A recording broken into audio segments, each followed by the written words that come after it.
Welcome to episode 2 of Beyond the Dojo podcast. I'm Jeremiah. I'm Lauren. We finally got a name for this thing. Today's topic is applicable approach to traditional karate. So basically, we're going to be talking about how we approach our karate training, and we had originally we had discussed this topic we were partially going to talk about our own approach to karate training and then also talk about how we teach our students, but we realized this is a bit meatier than we first realized. So we'll talk about how we teach our students on a different podcast. So the first thing we wanted to do is cover a couple of definitions. So the first one is, just to make sure that we're all clear about what exactly it is we're talking about when we talk about application. So the first thing before we get to the application definition is combatives. Jeremiah, can you explain what combatives are considered to be? Combatives is a strictly self-defense approach to a martial issue. It doesn't lack any art in a sense like we would consider martial arts. It's purely effectiveness, and there's a singular goal there. So combatives is very martial, but it lacks the art portion. So you understand? You consider that to be like when people teach purely self-defense, that would be considered combatives? Yeah, so the most common or most well-known combative system would be Krav Maga and how they approach it, where it's just purely a condition yourself to fight, quick responses, certain responses. That's what I consider combatives. Gotcha. Okay, so the next one is Bunkai, and this is a really interesting one because when we were preparing for this podcast, we actually talked about this, and our understanding of Bunkai was very different from each other, and then we ultimately found out that both of us were completely wrong. Yeah. So what I thought Bunkai was, I have no idea where I got this from. I thought that Bunkai was considered more of like almost like a basic teaching tool to teach you how to do the movements of a kata, but they weren't based on real life. And that application was kind of something different. So application was more of how you actually use kata movements, positions, postures, whatever, in a real life situation. That Bunkai was simply like if the first movement of hand shodan is a down block, then you're down blocking against a kick or punch or whatever. That it was only basic stuff. Well, that is completely wrong, obviously, but that's just what I thought. And Jeremiah, what did you think? You were saying Bunkai and Oyo were something different also. Yeah, I thought Bunkai was the application of a group of moves, and Oyo was like the application of a singular move, and obviously that's not right either. So because we were arguing about this, we actually contacted Steve Ubel Sensei and asked him his definitions, and I'm going to paraphrase these so as to not plagiarize him here, but he was saying that Bunkai is almost like this process or this process of analyzing and theorizing about how to apply kata. So it's less of the doing, kind of more of the thinking, if I'm understanding correctly. But then Oyo is the actual application, and he was saying there's multiple levels of that. So Oyo is the application. The Bunkai is kind of that process of going through it. For all you mechanics out there or engineers, I took that definition of Bunkai as like a blow up of an engine. You know, you can see there and see all the parts to it, but you don't see how they move together. And I think that's how Bunkai is. You see the blow-up part of the kata, but you don't really it's the process of that, not actually doing it. Gotcha. Okay, so Jeremiah, will you explain kind of what we mean by application? Is that any different than Bunkai Oyo, that kind of thing? I think a lot of these terms are intermingled a lot, and, application is applied techniques. Simple as that. It's the literal definition of application is to apply something, and we're applying karate techniques. So, gotcha. Awesome. Okay, so we tried to put this as logically as we can. Because Lauren is involved in that. If I did it, we'd be all over the map. I put this in a logical order so that we all can understand. So, first question, how do fundamental principles of karate translate to application? So if we're looking at karate as a whole, how do those basic principles of karate translate over into application? I was always told that application, karate principles were always translated crystally clear to application. And until I met Ubel Sensei, that's what I thought it was. And in reality is application is the essence of the karate technique.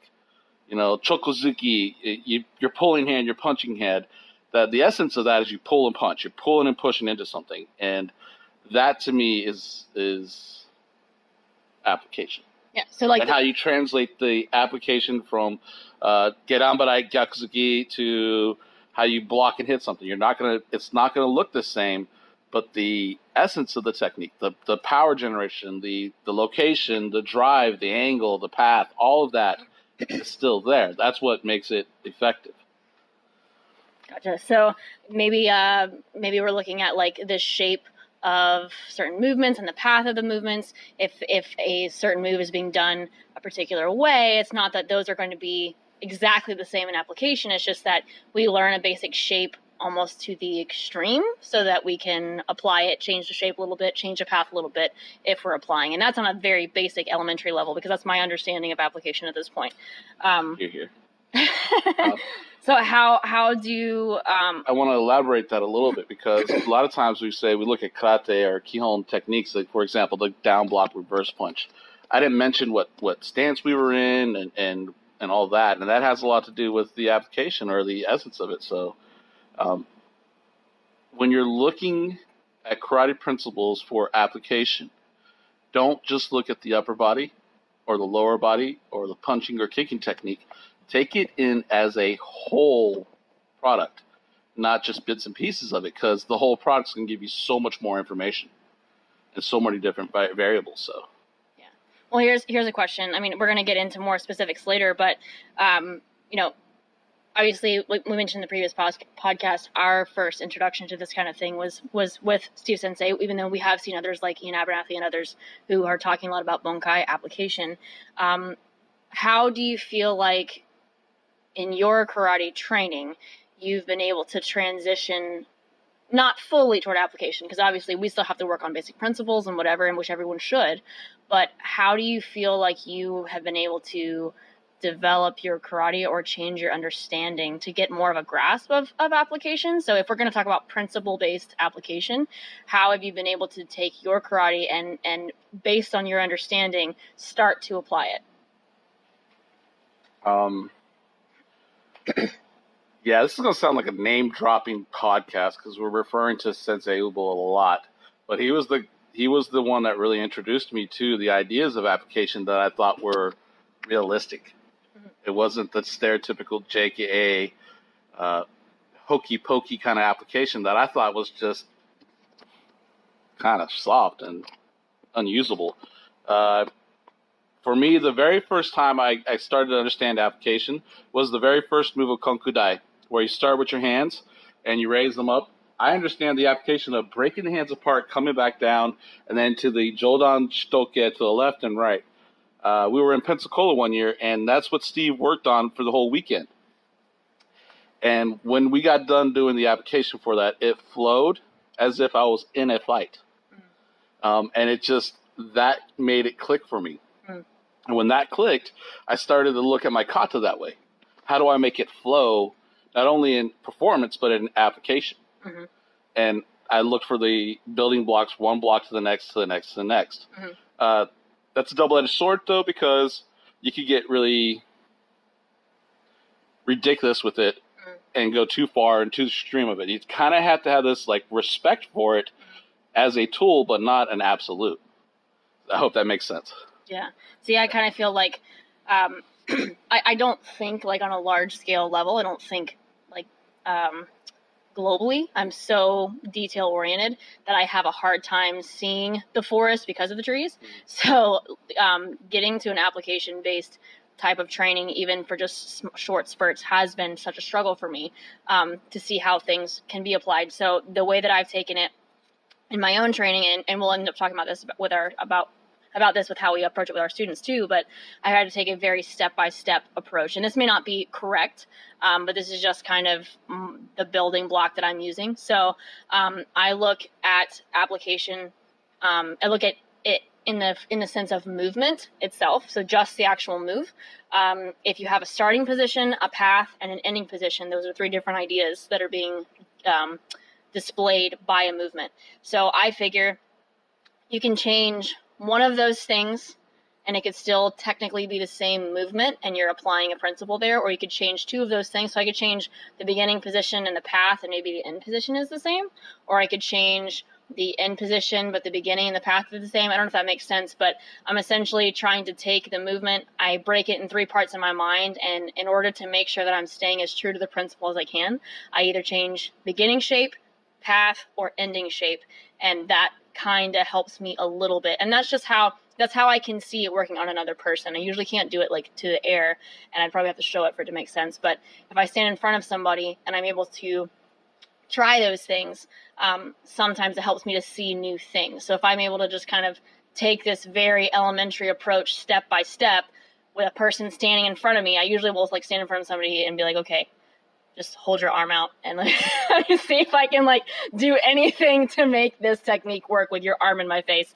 Sometimes just starting there helps. But then, making those incremental changes to a move, to me, helps me stay true to the karate principle, sort of, but get something out of it. Once again, that's just my approach. Could be completely off, might not be the most ideal, but it's something to help get my mind rolling in that direction until I can, like, mature enough to see it. I think it's beneficial to be violently creative when it comes to application. Allow yourself to think about how the person is reacting to what you're doing. And don't fall into the trap that the person is standing still when you're standing still. Always expect that idea that they're coming at you more and more and more. And I think that would help out a lot. Well, that kind of leads into the next question. So we talked about fundamental principles of karate and fundamental principles of application, sort of. Well, let's do this first. What are some principal truths in application? So if we're going to talk about strictly application, what are some principal ideas that we need to look out for or implement? Well, let's look at it as principal truths that are universal application and karate. And let's talk about distance and timing.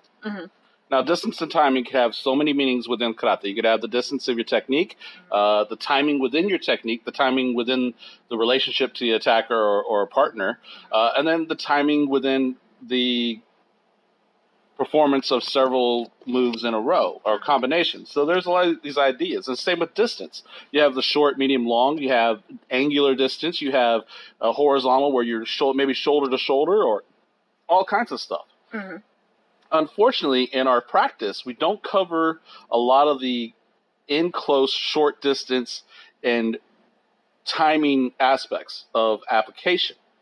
And I think that's where we have a hard time relating what we're doing against the air and what we're doing against people. And when that happens, the tendency is, oh, it doesn't work. I'm not getting my hand there fast enough, or I can't do that. And the reality is, it's just, man, the closer the person is, earlier everything has to happen. So that being said, timing is taught from day one to us. We're just ignorant of the possibilities of the different timing.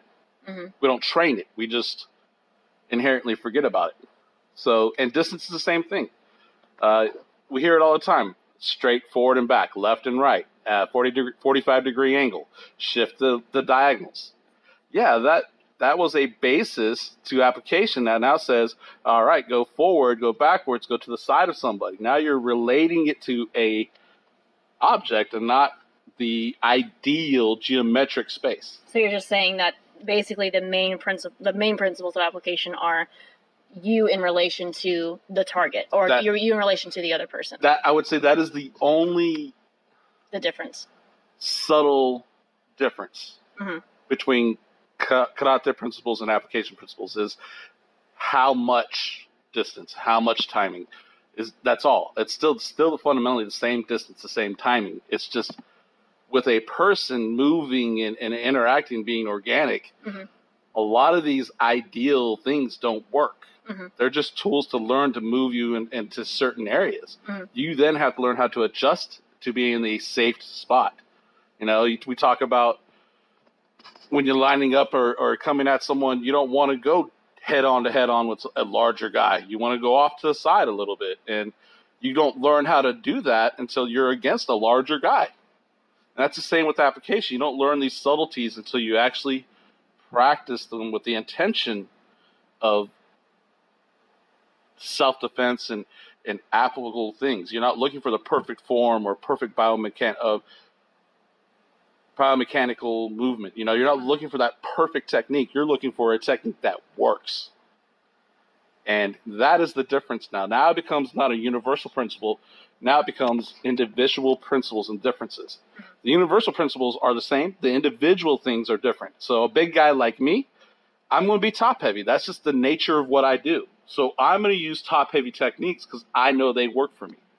Lauren could never use those same techniques. It's not going to work. Yeah, and we'll get into that in a little bit. Okay. But if we're going to talk about, so maybe this helps to give it like a general idea of the difference. Like, this is what came up in my mind whenever you mentioned that. So we're going to talk about principles of karate versus principles of application. So maybe if I'm a magnet, if I'm rubber, you're glue.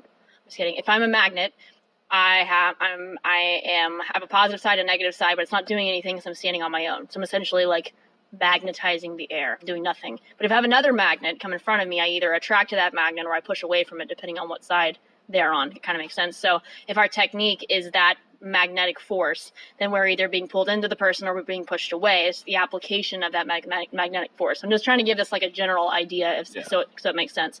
So we're doing techniques of the air to practice them. And it's not that they're useless. It's just that they have to be directed at, deflected from, or whatever from another person. I mean, I think that the application has become such a buzzword now, I think, in the karate community, that I think it's kind of misunderstood. I think that, people try to make it more complicated than it is. Yeah. And we've talked about this we've had a couple of self-defense classes.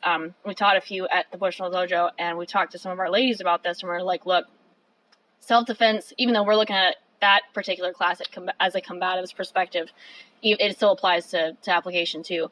It doesn't have to be as complicated as it's all made out to be. Obviously, it can be complex, and it gets complex, and then a little fight.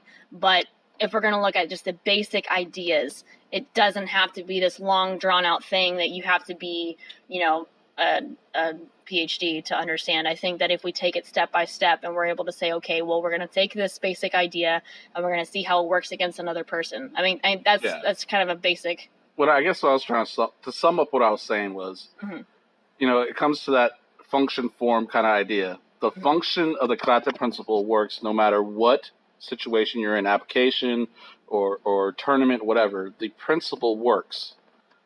But karate against the air, the form is going to be completely different than the form against an opponent or an attacker. Well, in some cases, yeah. Maybe not every case. Right, so the function's the same, but the form is variable. And that's what the difference is with application. The form changes slightly to the situation, not the principle.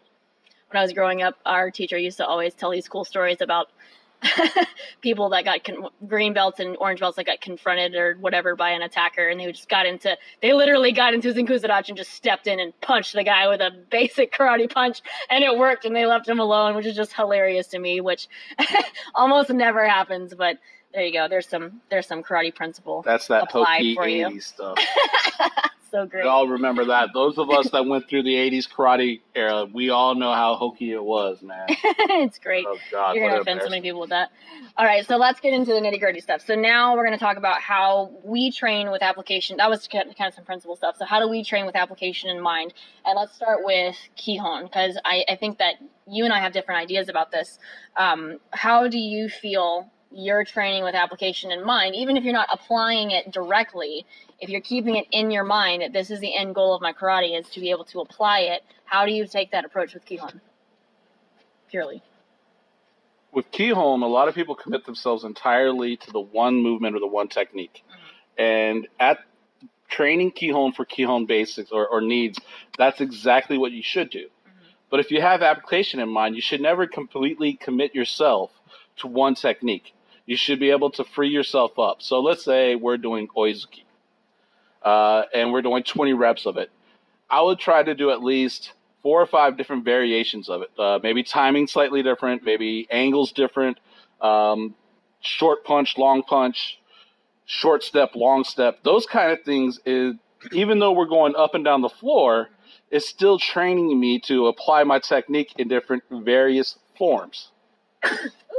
And then once I get good about it, I feel comfortable with it, I try to add power in that form. Mm-hmm. And I think that's how I train Kihon with the idea of application. So you're just taking a movement and you're making as many variations as you can. Absolutely. And always considering that the variations is with distance and timing. Yeah. So you like pretend sparring.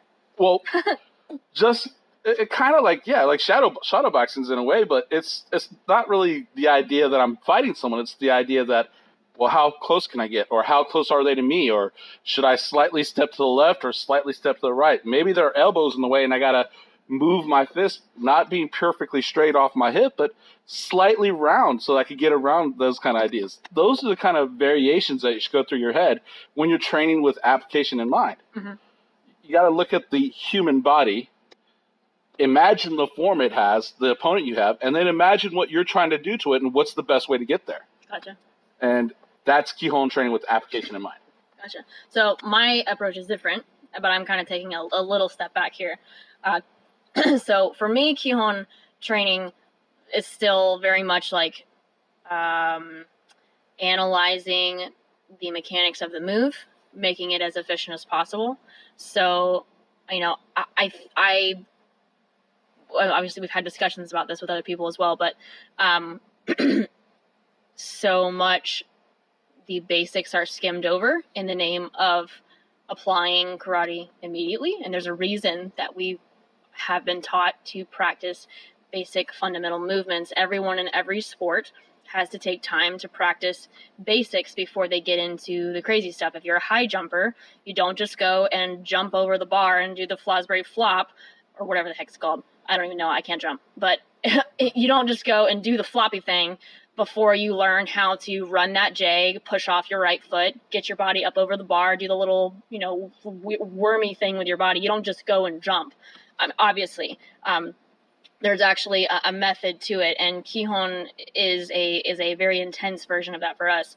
So, like, as an example for me, I have certain things in my karate I'm trying to work on and make better, primarily related to timing, but some of it related to just bad mechanics in general. So things that have been overemphasized in my training in the past that maybe shouldn't have been emphasized, things that are being taken to the extreme, like too much of a leg drive when it should be more controlled, different things like that. So I'm working on those things, and we'll talk about body type in a second, but I'm working on those things to make sure that my body, my mass, can be as effective as possible if I'm going to be translating that into combat with another person. So, you talked about like top heavy and stuff. A big guy can obviously, knock somebody out, but the idea about karate is that we're becoming effective martial artists, essentially. We're learning how to use our bodies in the most effective manner. So, just an example, stepping in Oizuki. My thing I'm working on is not having this weird hiccup in the middle of the move, which sounds like not much, but if I can move as I keep using the word efficiently, or whatever. Smoothly. As smoothly as possible. As smooth as butter. Yes, if I can move like butter, then I will be able to conquer the world. But not like honey, because honey's but way not too like slow. honey. But then essentially just learning those basic shapes again, putting things in the right position, structural alignment, making sure that my ending position is matching up in a way that's going to be effective for my body. Obviously not throwing blocks in positions that would never work, that would get my arms broken or whatever. So for me, it's very much goes back to that beginning shape, path, end shape kind of thing, but still thinking like the end goal is to be able to use this.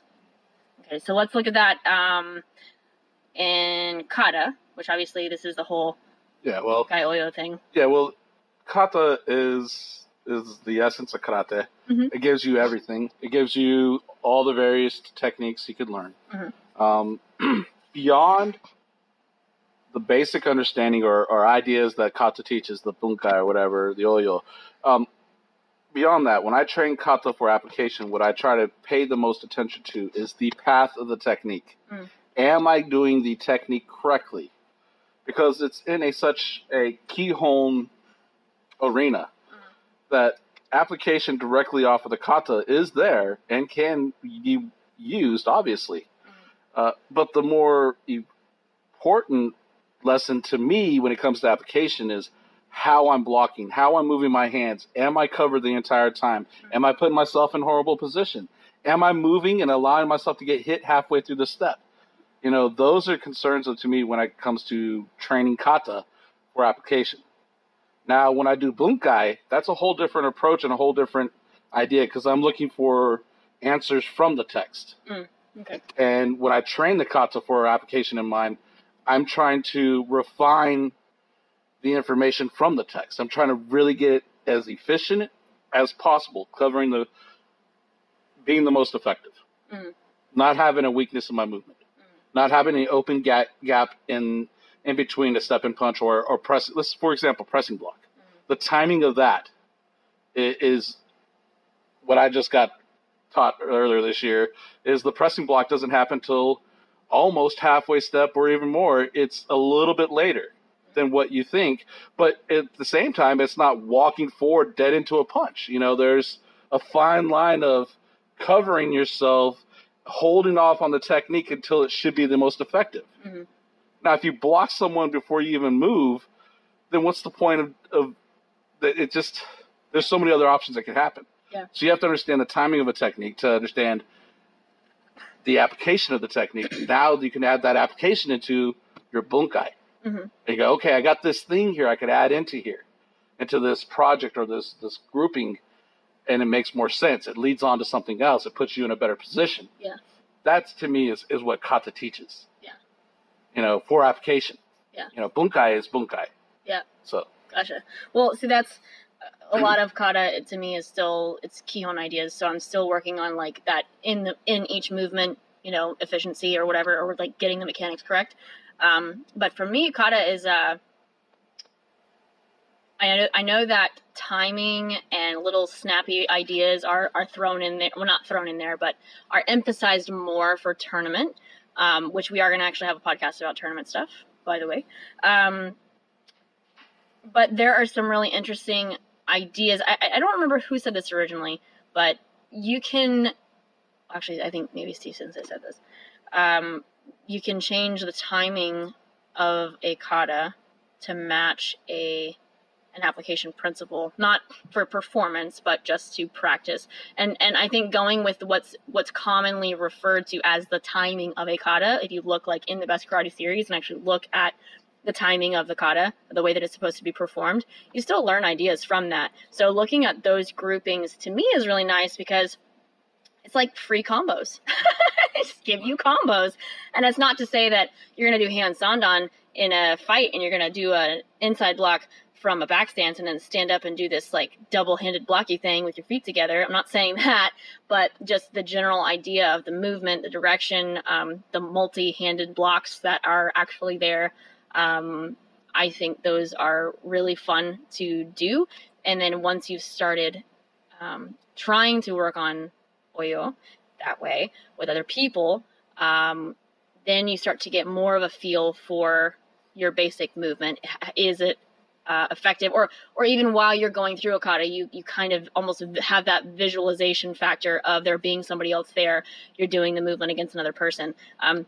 Another interesting one is even like Hanyudan or Hanyondan. In Hanyudan, when you're doing the side snap kick right at the beginning, and you're dropping down into Kokuzurachi Dushutoke, after you finish the side snap kick, you should immediately look to your left before dropping down, before finishing the block, which I forget that all the time. It's the same thing in Hanyondan on the knee attack at the end. You should be turning your head first. And that's emphasized in tournament, but that's part of the kata too, and it teaches you awareness, so that kind of is an application idea, is like learning to move different parts of your body to be able to defend yourself better. So yeah, that's kind of the approach. If we're not going to talk about bunkai with that, if we're just talking about performance, that's kind of where my mind goes. Yeah. So now kumite. So kumite is different because some people look at that as tournament based, like just sparring, and it's not really application and it's separate. But in our dojo, we tend to look at some of it a little bit similar sometimes. Well, we blend the lines a lot at the dojo. What we try to do is we stay away from any kind of shiai tournament kind of sparring, light tap light points, very athletic movement. We tend to go for more close range distance. And by we mean like ourselves and our black belts who've been training for 20 years. Yeah, and we try to do the closer range stuff. Maybe not so much in a stance either. Maybe we're just standing up and got our hands up as if we were about to fight at a bar. Mm-hmm. And we don't do the bouncy stuff. We don't do things that aren't going to give us an advantage point, position, or timing. We try to do everything that's just purely effective. We don't try the hokey pokey, look off and then punch somebody. It's all trying to be as realistic as possible. Yeah. And we try not to allow the guys to engage, then immediately jump out after they got their wasabi. We try to get them to stay engaged, to have that conversation of fists and fighting longer, so that they're more comfortable in that situation. Gotcha. So yeah, it is definitely kind of a blend where like our distance is closer. Yeah. Our engagements are longer and there's a lot more techniques involved. Right. There are some tournaments in the past that have been notorious for, single attack and the person gets a point, and we don't play that. We've been trying to even when Jeremiah and I will slow spar, all of our people actually slow spar, but we don't. That's one main thing is I don't think there's been maybe 2 classes the entire time we've been open that we actually went more than slow sparring. We actually had a little bit of speed at all. We try to avoid that because it's dangerous. It's dangerous. Well, A, it's dangerous, obviously, but B, it escalates anyway.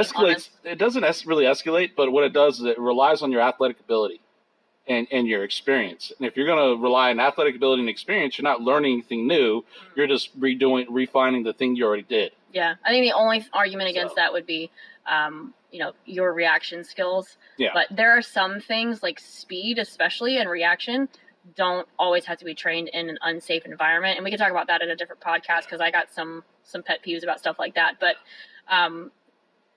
you don't have to train fast all the time. And that applies to kata and kihon also, but especially in sparring, there's another person involved. We're trying to not send people to the hospital. Right. I mean, honestly, it's easier to just stay on the dojo floor. Slow sparring forces you to have a stronger will. It doesn't give you the excuse, whoa, that was too much, because it's slow. It's supposed to be a lot. It's supposed to overload you. You're supposed to feel pressured. That is the whole goal of sparring. Yeah. Well, in those slow sparring bouts, those are the times where we get to experiment with new things. So if we want to do something that we feel is more realistic, we get to try those things out. Now, I will say we definitely don't get over. I was actually just listening to an Ian Abernathy podcast, and they were talking about like grabs and throws and whatever. Yeah. We don't get that far. We don't really get into grabs and any of that stuff, which I guess we could, but we really don't quite get into that point. We stick with the striking and maybe sweeps and stuff like that. But the distance and the timing, I think, is the biggest difference in the way that we spar versus, I think, general tournament I'll say we do have a grabber in the dojo. He as we spar, he does like to grab and stuff. And if we're training with him, we just let him grab and we work that situation out. Because if he wants to grab and throw me, then what better time for me to practice on not letting him throw me? Figuring things out. That's kind of how, we look at it from a practical standpoint. Yeah. We're not trying to make world champions. We're just trying to make effective karate. Yeah. And learn how to teach it in a way that people can enjoy it and see the results. I think there's someone, maybe in the UK, or maybe we've talked about this before, where they'll take oil ideas and they will, would it be better to use the word bunkai there? See, I don't really know, so I'm not really sure on this terminology. I'm just not even using them. I deliberately avoided them. Avoid the words. Yeah. We'll use baby words. So anyway, I think there is an instructor that takes kata application and turns it into sparring drills, which I think we've done similar stuff before, but it's usually a bit more like kihon fumite, not actually like straight up sparring. But that could be, an idea to in the future to maybe implement, not just with our students, but with ourselves. I don't know. I don't know. I hate to contradict you. Well, whatever. It's whatever, but I think the kata teaches you the principles. It gives you the ingredients to do those things. but I don't think you should be forcing kata movements in a sparring position. Oh yeah, you mean like Even if it's a drilled situation, I don't see how it's any different than honestly like one step free sparring. I would rather see one step free sparring with realistic attacks like a hook punch or a grab or something. Yeah. Over someone trying to force, the first move of hand yondan over and over again. Okay, I see what you mean. See like it being kind of awkward, not making sense in a sparring. It doesn't make sense in that situation. So yeah, in reality. Well, I don't think you could do it with all of them. Some of them are obviously going to be like more of your really close, like someone just grabbed you. It's obviously not a sparring type thing. There's going to be some parts of kata that are going to be a bit more like we're striking at each other. For example, the Gyakuhami in hand knee on the inside forearm block on the opposite leg. Now, if you were to take that move and practice it one step kihon where the person steps and attacks, you do the block and then maybe do a rear leg kick and punch just like the kata calls for. And you work that one step over and over again. And then you say, okay, free it up some. Okay. That I will take over trying to force the exact moves in a sparring situation. Yeah. Take the essence of the Gyakuhami, take the essence of preloading that leg, the drive off the kick, that kind of thing, and add it to a partner work all day long, I think it's very beneficial. But to put it in a free sparring aspect... So maybe there's a divide there between that application, like freeing up idea versus actual sparring. I think there's a different approach there, a different mentality, a different perspective, I guess would be the better word. Gotcha. When you say sparring with kata moves, I think of the WKF, bunkai things you see for the team katas on all the channels, on the tournaments. It's just... Sorry, WKF people. I'm sorry, no disrespect. Still love you. But it's just not my cup of tea, So. Okay, so let's we're getting close to the end here. So let's talk about we kind of talked about it a couple times.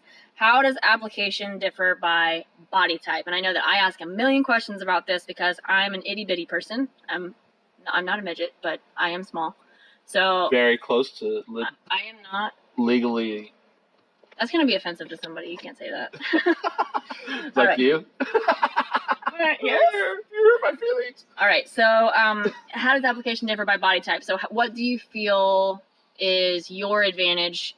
You're 6'1", you're a broader shouldered dude. I take the approach to application individually. Everybody's application or movement's going to be slightly different because their body size and relationship to the attacker is unique. Okay. So when I try to teach application, I try to teach it at a point that's so universal that most people can understand the idea of it.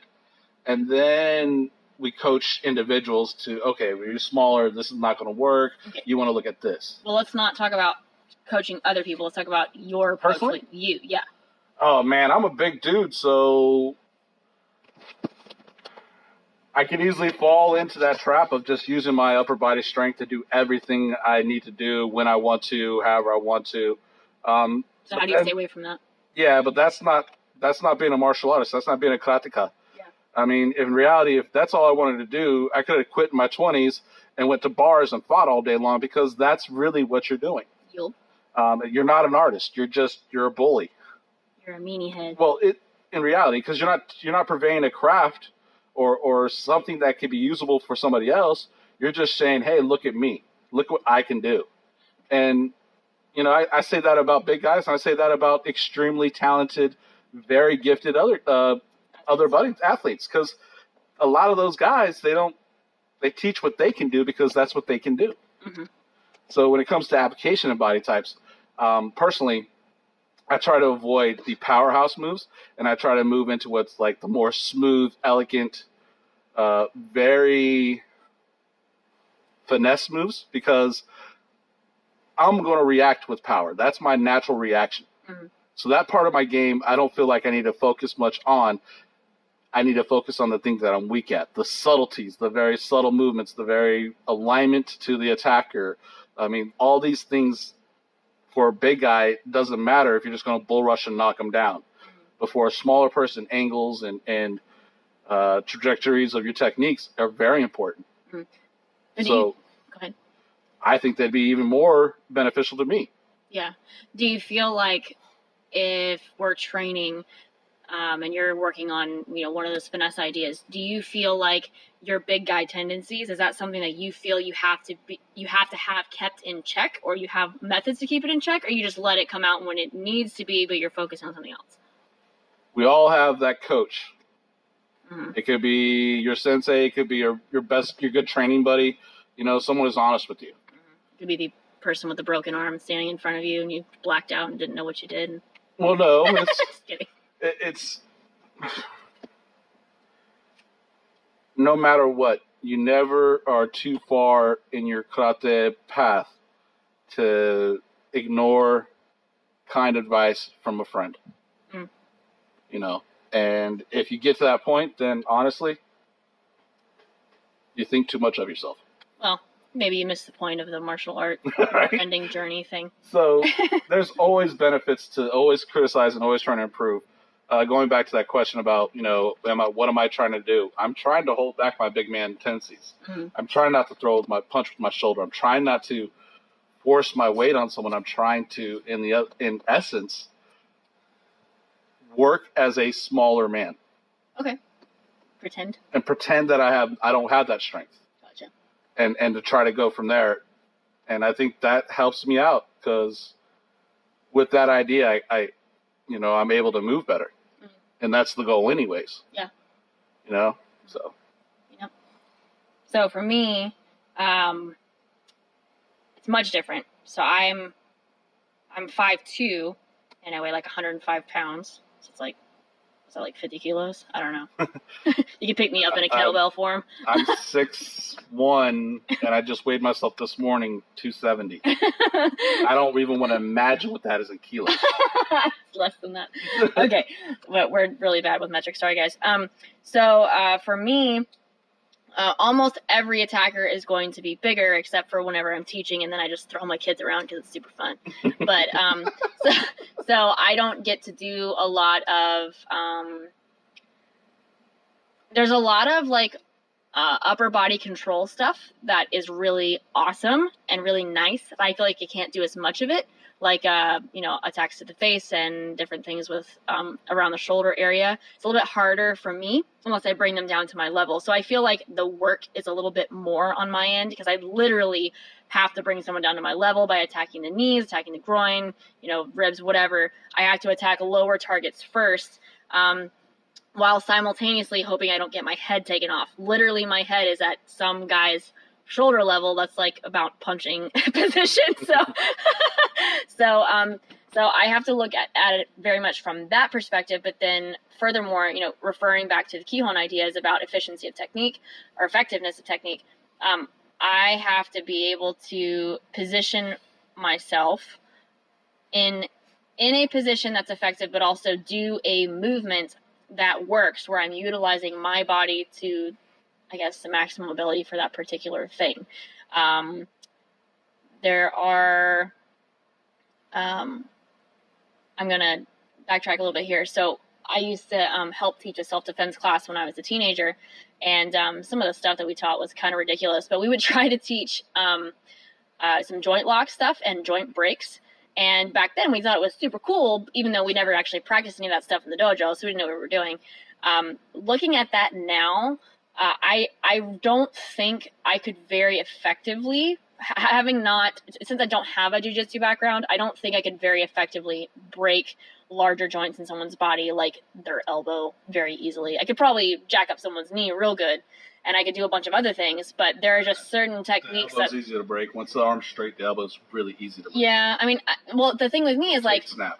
Well, the thing I'm concerned about is, like, from experience, like, getting the arm in a good position. I have a really hard time getting the arm in a good position because the shoulder is at my head height. So I can't get their arm down low. I probably could, but it takes more work to get the arm down low enough. So for me, getting it done as fast as possible, if we're going to look at self-defense, that's difficult. But if I'm going to apply karate ideas, that's where things really change, because the height is just it's a pain, honestly. Well, I should wear stilts. I think you gave it the best option, and that is bring them down to your height.